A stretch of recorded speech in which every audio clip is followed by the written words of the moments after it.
അലൈക്കും വറഹ്മത്തുള്ളാ. നമ്മളിന്ന് യാത്ര ചെയ്യാൻ പോകുന്നത് ടിപ്പു സുൽത്താൻ എന്ന് എല്ലാവരും കേട്ടിട്ടുണ്ടാവും. മൈസൂർ സാമ്രാജ്യം അടക്കി ഭരിക്കുകയും മലബാർ പ്രദേശങ്ങളൊക്കെ തൻ്റെ അധീനതയിലേക്ക് ചേർക്കുകയും ചെയ്ത മൈസൂർ സിംഹം ടിപ്പു സുൽത്താൻ. അദ്ദേഹം കേരളത്തിലേക്ക് കടന്നു വന്നപ്പോൾ നമ്മുടെ കോഴിക്കോട് ജിഫ്രി തങ്ങളുമായിട്ടും അതുപോലെ തന്നെ സാമൂതിരിയുമായിട്ടൊക്കെ ബന്ധങ്ങൾ സ്ഥാപിച്ച ആ കാലഘട്ടത്തിൽ ഫറൂഖിൽ ഒരു കോട്ട സ്ഥാപിച്ചിരുന്നു. ആ കോട്ടയുടെ അവശേഷിപ്പുകൾ അന്വേഷിച്ചാണ് നമ്മൾ ഇറങ്ങിയത്. ഈ സർക്കാരൊക്കെ വളരെ അനാസ്ഥയോടെ കൈകാര്യം ചെയ്യുന്ന മേഖല, ആ മേഖലയിൽ അതിൻ്റെ അവശിഷ്ടങ്ങൾ ഇവിടെ ഉണ്ടോ, അല്ലെങ്കിൽ എങ്ങനെയാണ് അതിനെക്കുറിച്ചുള്ള ചരിത്ര പഠനങ്ങളൊക്കെ പറഞ്ഞു തരുന്നത്, അതൊക്കെ അന്വേഷിച്ചുകൊണ്ട് നമ്മൾ യാത്ര ചെയ്യുകയാണ്. ഫറൂഖിൽ പേട്ടയിലാണ് കോട്ട സ്ഥിതി ചെയ്യുന്നത്. അതിൻ്റെ ചുറ്റുഭാഗത്തുള്ള കാഴ്ചകളാണ് നമ്മൾ കാണുന്നത്. ഈ പ്രദേശം ഇതാണ്. ആ പ്രദേശം ഒരുപാട് പാറക്കൂട്ടങ്ങളും അതുപോലെ തന്നെ കാടും പിടിച്ച് കിടക്കുകയാണ്. ആ പ്രദേശത്ത് ഈ ഭാഗത്തൊക്കെ ഒരുപാട് ചരിത്രങ്ങൾ ഉണ്ട് എന്ന് ഇവിടുത്തെ നാട്ടുകാരും അതുപോലെ തന്നെ ആർക്കിയോളജിക്കൽ സർവേ ഓഫ് ഇന്ത്യ അതിനെക്കുറിച്ച് പഠനം നടത്തുകയും അത് ഒരുപാട് കാലം ഗവേഷണങ്ങൾ നടത്തിയിരുന്നു. ഒരുപാട് ചരിത്ര വസ്തുതകൾ ഇവിടെ കണ്ടെത്തിയിരുന്നു. പക്ഷേ ഈ സ്ഥലം ഇന്ന് സർക്കാർ ഏറ്റെടുത്തിട്ടുണ്ട്. പക്ഷേ തുടർ പ്രവർത്തനങ്ങളോ അതൊരു മ്യൂസിയമായിട്ടോ ചരിത്ര സ്മാരകമായിട്ടോ അവശേഷിപ്പിക്കാതെ കാട് പിടിച്ചെടുക്കുക. കണ്ടില്ലേ, പശുക്കളൊക്കെ തൊഴിച്ചു മെയ്യാണ്, കുറേ ബംഗാളികൾ താമസിക്കുന്നുണ്ട്. അങ്ങനെ ഒരുപാട് എന്താ പറയുക, അതിൻ്റെ അനാസ്ഥ നമുക്ക് ഇവിടുന്ന് വ്യക്തമായിട്ട് കാണാം.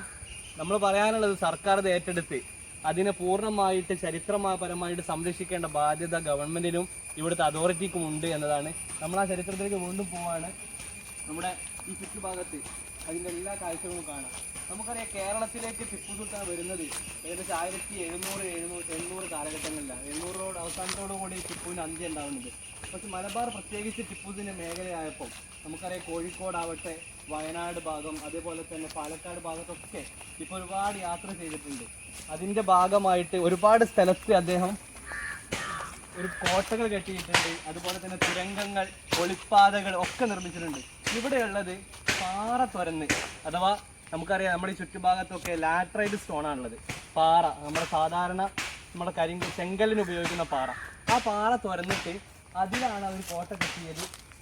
ഇവിടുന്ന് പര്യവേഷണം ചെയ്തപ്പോൾ ഒരുപാട് നാണയങ്ങൾ, അതുപോലെ തന്നെ ടിപ്പുവിൻ്റെ സ്റ്റീലുള്ള മുദ്രകൾ, അതുപോലെ വെടിയുണ്ടകൾ, പീരങ്കിൻ്റെ ഉണ്ടകൾ, തോക്കുകൾ, ഒരു വാളുകൾ, ഇതൊക്കെ കിട്ടിയിട്ടുണ്ട്. അതൊക്കെ പ്രോപ്പറായിട്ട് സംരക്ഷിക്കാനോ വീണ്ടും അതിന് ചരിത്രപരമായി പഠനം നടത്താനോ ഒരാളും തയ്യാറാവാതെ അനാസ്ഥമായി കിടക്കുകയാണ്. ആ ഒരു ചരിത്രത്തിലേക്കാണ് നമ്മൾ പോകുന്നത്. ഈ ഭാഗത്താണ് ഗുഹ കണ്ടിരുന്നത്. നമുക്കൊന്ന് പോയി നോക്കാം. നമ്മൾ ഏകദേശം ഗുഹയുടെ അടുത്തേക്ക് എത്താൻ പോയിട്ടുണ്ട്. ഒരു തൻ്റെ സൈന്യങ്ങൾക്ക് വേണ്ടി ഒളിച്ച് താമസിക്കാൻ വേണ്ടി ഉണ്ടാക്കിയതാണ് ഈ പാറ തുരന്നിട്ട് അതിന് കാഴ്ചകൾ കാണാം.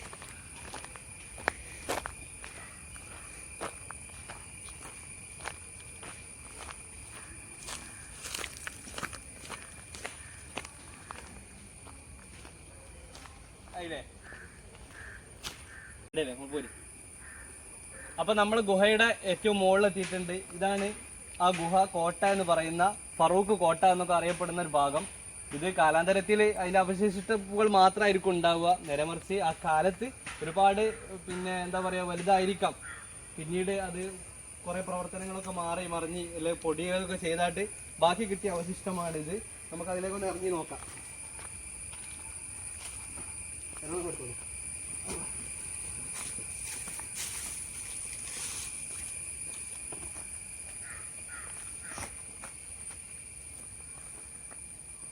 വീഡിയോ എടുത്തോ കേട്ടോ, നിങ്ങളെ കടയിൽ തന്നെ വീഡിയോ എടുത്തോ.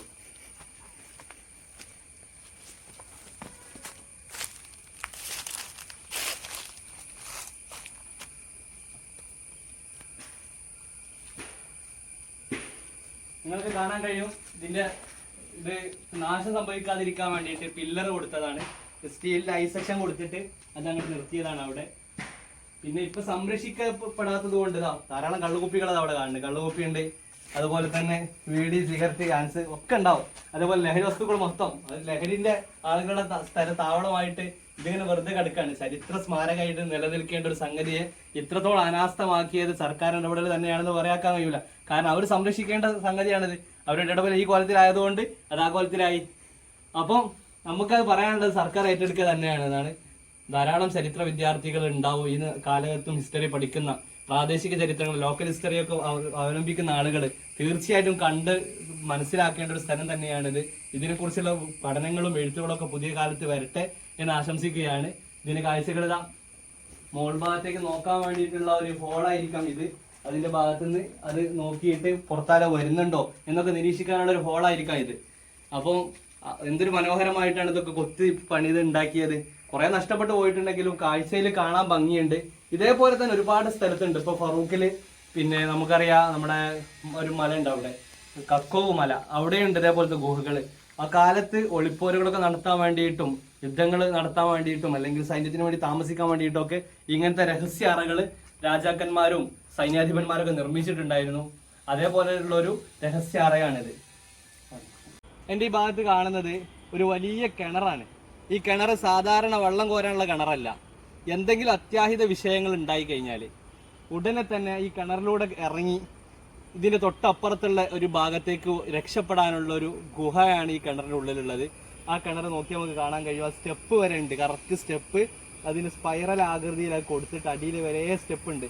നമുക്ക് ഇറങ്ങാനൊന്നും ഈ കാലത്ത് കഴിയൂല, കാരണം അത്രയ്ക്ക് അപകടം നിറഞ്ഞാണ് കിടക്കുന്നത്. നമുക്ക് അതിന്റെ കാഴ്ചകളാണ്.